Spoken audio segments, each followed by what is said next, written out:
গ্রহরাজ অর্থাৎ শনি মহারাজ হচ্ছেন মার্গী বা হয়েছেন মার্গী 15ই নভেম্বর 2024-এ। এটা আমরা সবাই জানি। কী রাশির ওপর কী প্রভাব ফেলবে তা নিয়ে এই বিস্তারিত আলোচনা। আজ এই ভিডিওতে বলবো মেষ রাশির ওপর, মেষ রাশির লগ্নের উপর কী প্রভাব ফেলছে। তো চলুন ভিডিওটি শুরু করা যাক। নমস্কার, সকলকে স্বাগত জানিয়ে আমার চ্যানেলে আপনার দিনটি শুভ হোক এই প্রার্থনা করে ভিডিওটি শুরু করছি। দেরি না করে চলে যাওয়া যাক বিস্তারিত আলোচনায়। 15ই নভেম্বর 2024 মার্গী হচ্ছেন শনি মহারাজ, এটা আমরা সবাই জানি। নিজস্ব রাশি কুম্ভ রাশিতে শনি মহারাজ মার্গী হচ্ছেন। এতদিন তিনি বকরি ছিলেন এবং 29শে মার্চ 2025 পর্যন্ত তিনি মার্গী থাকছেন নিজ রাশি কুম্ভ রাশিতে। এরপর তিনি চলে যাবেন মীন রাশিতে এবং এর সাথে সাথে 29শে মার্চের পর থেকে শুরু হবে মেষ রাশির শনির সাড়ে সাতি প্রথম পর্ব এবং মীন রাশির শুরু হবে দ্বিতীয় পর্ব এবং কুম্ভ রাশির থাকবে সর্বশেষ যে পর্বটা থাকে বা চরণটা থাকে সেটা।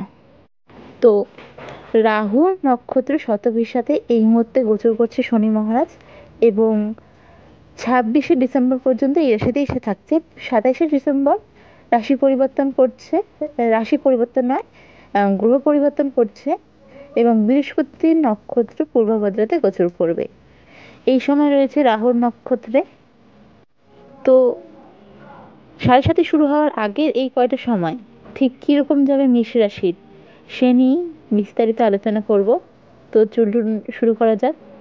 প্রথমেই বলবো মেষ রাশির অধিপতি হচ্ছে মঙ্গল এবং মেষ রাশি হচ্ছে রাশিচক্রের প্রথম রাশি। এই সময় শনি লাভভাবেই গোচর করছে মেষ রাশির, শতভিসা নক্ষত্রে গোচর করছে। তাই শনি যে গোচর করছে এই সময় শনি এই রাশিতে দৃষ্টি পড়বে প্রথম ভাগে, পঞ্চমে, অষ্টমে এবং দশম ঘরে এবং যে একটি ঘরে আছেন মোট 5টি ঘর থাকছেন। শনি নিজের ঘর বাদে দৃষ্টি ফেলছেন বাকি 4টি ঘরে। রাশির অধিপতি মঙ্গল এই সময় নিচস্থ হয়ে আছে 4th হাউসে। শনি লাভের ঘরেই আছেন এবং থাকছেন। তো এই ক্ষেত্রে বলা যেতে পারে যে মেষ রাশির এই সময় কোন দিকে কি হচ্ছে তার থেকেও বড় একটা, সবথেকে বড় যেটা সমস্যা হয় আমাদের ফিনান্সিয়াল।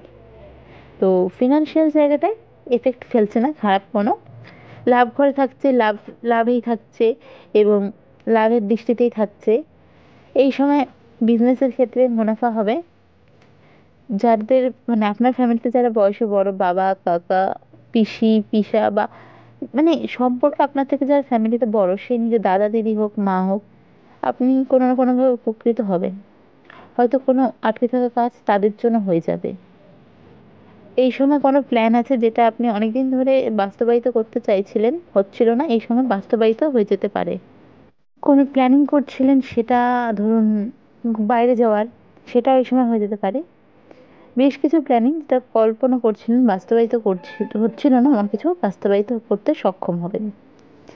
ইনকামের উৎস এ সময় বাড়বে। ছোট ছোট কিছু জায়গা আছে যেখানে হয়তো আপনি ইনভেস্ট করেছিলেন, আপনি একটা কাজ করেন সাথে আশেপাশে কোথাও ইনভেস্ট করেছিলেন যেখান থেকে লাভ আপনি চোখে দেখতে পাচ্ছিলেন না, এই সময় সেই জিনিসটা আপনি চোখে দেখবেন। 27শে ডিসেম্বর থেকে নক্ষত্র পরিবর্তন করবে। তো নক্ষত্র পরিবর্তনের ফলে কিন্তু আপনাদের লাভই হচ্ছে, কারণ সেই সময় ভাগ্যস্থান জাগ্রত হবে। পিতৃস্থানীয় ব্যক্তির থেকে কিন্তু সে সময় লাভ পাবেন প্রচুর। যারা কোনো কারণে কলেজ বা হায়ার এডুকেশনের জন্য চিন্তা করছিলেন বাট কোনো কারণে হচ্ছিল না বা হবে না এরকম সিচুয়েশন ছিল, হঠাৎ করে ওই সিচুয়েশনটা আপনার এসে যাবে যে হ্যাঁ, হায়ার স্টাডিজের ক্ষেত্রে আপনাদের রাস্তা খুলে যাবে। এই সময় মেষ রাশির জাতক জাতিকা যারা রয়েছেন তাদের আধ্যাত্মিক দিকটায় রুচি বাড়বে। স্যালারি হাইকের কোনো ব্যাপার ছিল যেটা মানে ব্যাপার চলছিল যেটা বা প্রমোশন এই সময় হয়ে যেতে পারে, তবে অবশ্যই প্রাইভেট জবের ক্ষেত্রে। যারা গভর্নমেন্ট এমপ্লয়ি রয়েছে তাদের জন্য এই সময়টা একটু চাপের থাকবে। যারা বিজনেস করছেন তাদের জন্য ভালো, আবারও বলে দিচ্ছি প্রাইভেট সেক্টর বিজনেসের ক্ষেত্রে ভালো। আর যারা গভর্নমেন্ট জবের সাথে রয়েছেন তাদের কাজের ক্ষেত্রে চাপ বাড়বে, সেটা শারীরিকভাবেই হোক বা মানসিকভাবেই হোক। গভর্নমেন্ট জবের ক্ষেত্রে প্রজেক্ট বা কোথাও কিছু চলছে এরকম জায়গা বা এরকম কোনো স্থান থেকে কিছু প্রবলেম এ সময় ফেস করতে পারেন। গভর্নমেন্ট জবের ক্ষেত্রে সিনিয়র ডিপার্টমেন্ট বা সিনিয়র ম্যানেজমেন্টের চাপ এ সময় থাকবে। এবার বলি স্বাস্থ্যের ক্ষেত্রে মেষরাশির জাতক জাতিকা যারা রয়েছেন এই সময় পেটের সমস্যায় ভুগবেন। পেটের নানান ধরনের সমস্যা হতে পারে, বদহজম, নানান ধরনের পেটের আরও সমস্যা, ব্যথা। তো পেটের কোনো সমস্যা হলে অবশ্যই বলবো কোনো রকম হেরফের না করে, কোনো রকম নিজের থেকে এক্সপেরিমেন্ট না করে চেষ্টা করুন ডক্টর দেখানোর এবং তার প্রেসক্রাইব করা মেডিসিন নিয়ে চলতে। বাইরের তেল মশলা জাতীয় খাবার এই সময়টা একটু অ্যাভয়েড করার চেষ্টা করবেন।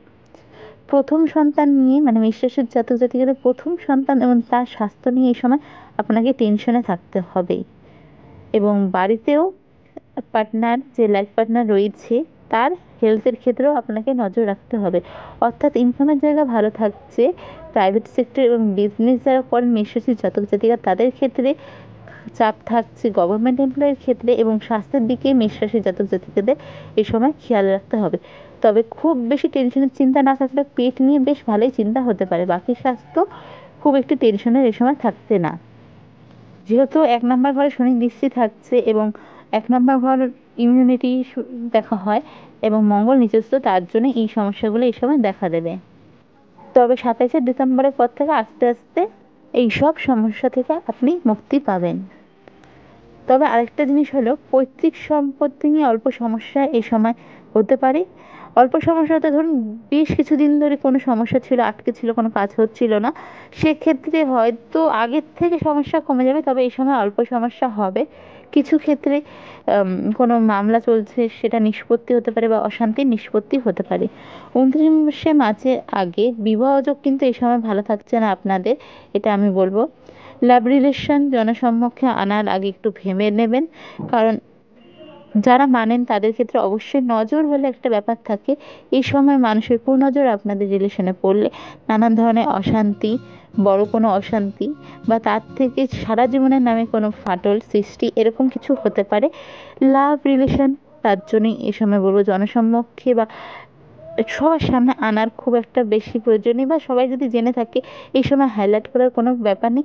তবে বিবাহের ক্ষেত্রে কিন্তু 29শে মার্চের আগে পর্যন্ত সময় একদমই ভালো না, কারণ মঙ্গল নিচস্থ থাকছে, আপনার সপ্তম ঘরে শনির দৃষ্টি থাকছে, এগুলো একটু থাকছে, যার জন্য এই সময় বিবাহযোগ একদমই ভালো থাকছে না। বেবি প্ল্যানিংয়ের ক্ষেত্রেও 29শে মার্চের পর থেকে খুব ভালো যোগ আসছে। এই সময় লং ডিস্টেন্সে বিনা কারণে জার্নি এড়িয়ে চলার চেষ্টা করবেন। আবারও বলছি বাইরে কম খাবেন। লং ডিস্টেন্স জার্নি মানে কিন্তু বাইরে খাওয়া দাওয়া, তাই বাইরে খাওয়া দাওয়ার চেষ্টা একদমই করেন যারা মানে তারা একটু অ্যাভয়েড করার চেষ্টা করবেন, একটু না যতটা সম্ভব, কারণ পেটের সমস্যা এই সময় আপনাকে ভালোই ভোগাবে। দাম্পত্য জীবনে অশান্তি এ সময় হতে পারে, তবে নিজেদের মধ্যে কথা বলে তা মিটিয়ে নিতে পারবেন। বিজনেস প্রাইভেট সেক্টরের জন্য এই সময়টা ভালো। গভর্নমেন্ট এমপ্লয়ির জন্য চাপ বাড়বে, এটা আগেই বলেছি। আপনারা এই সময় স্টক মার্কেট গ্রো করতে দেখবেন, তাই যারা এই সময় স্টক মার্কেটে ইনভেস্ট করবেন তারা অবশ্যই করতে পারেন, কিন্তু খুব বুঝে শুনে। আর তাছাড়াও ধরুন যাদের বৃহস্পতি এই সময় বক্রি রয়েছে, মানে বৃহস্পতি এই সময় বক্রি আছে, তো এই সময় যাদের বৃহস্পতি ভালো তারাই শুধুমাত্র বিবাহের ক্ষেত্রে কথা আগাতে পারেন। তবুও চেষ্টা করবেন সম্ভব হলে বিয়েটা মার্চের পরেই করা, কিন্তু যাদের বৃহস্পতি নিচস্থ তারা একদমই বিবাহের কথা এই সময় ভাববেন না, তাহলে ডিভোর্স বা অশান্তি সারা জীবনের নামে আপনাদের কপালে জুটতে পারে। 7.5 আগের সময় মোটামুটি আপনাদের ভালো খারাপ মিলিয়ে চলবে, তবে এই সময় মেষরাশির জাতক জাতিকাদের খরচ বাড়বে, সেভিংস একটু কম হবে। এবার বলি রেমেডি। রেমেডি হলেও শনির বীজ মন্ত্র এই সময় আপনারা প্রতিদিন স্নান করে জপ করবেন, আর শনিবার করে ছায়া ও তিল দান শনি মন্দিরে গিয়ে করবেন। আজকের ভিডিও মেষরাশির জন্য এটুকুই, দেখা হবে পরের রাশির ভিডিওতে। রাধে রাধে।